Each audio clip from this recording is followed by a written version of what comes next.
Hello,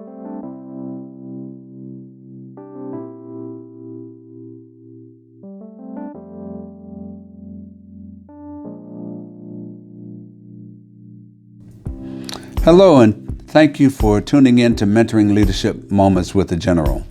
I'm glad you're here today. Today I want to talk to you about a very important principle in the life of a leader, and that is identifying and choosing those key leaders that will help you to fulfill the mission that has been set forth before you. A passage of scripture that really speaks to this is the Gospel according to St. Matthew, the 17th chapter.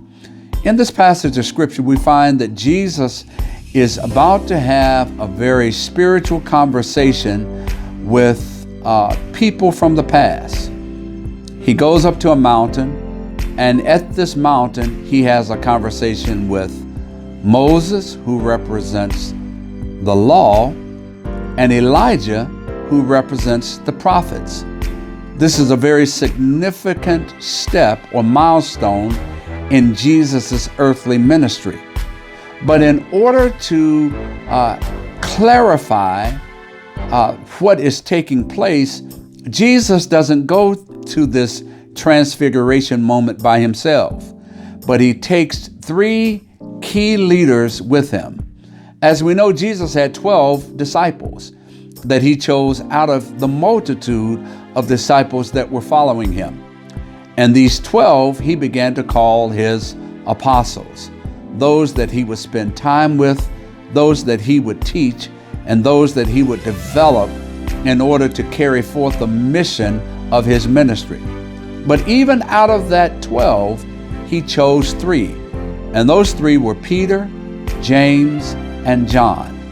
They were with Jesus at every very significant and very important step in the life of Jesus' ministry. But he identified them based upon their specific giftings and characteristics. For he knew that of the 12, these 3 would help to lead the other 12 and the multitude of disciples into the ministry that they were assigned to fulfill upon Jesus' departure.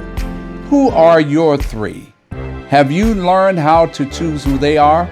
And have you spent time with them, helping them to develop the skill sets and the capabilities necessary to carry the vision forward?